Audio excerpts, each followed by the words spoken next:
You don't want to underestimate the dynastic Egyptians as a civilization that lasted 3,000 years. They achieved incredible things like the temples of Karnak and Luxor. I mean, the sandstone pylons, massive. I mean, they did that. They built pyramids as well. They did incredible work. They made large statues and everything like this. They could work in hard stone. They got to that point.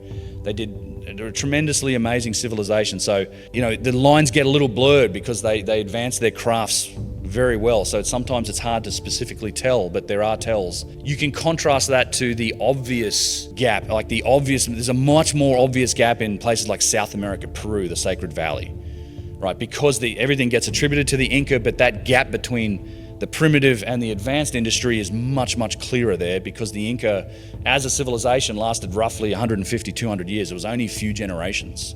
It didn't last very long at all.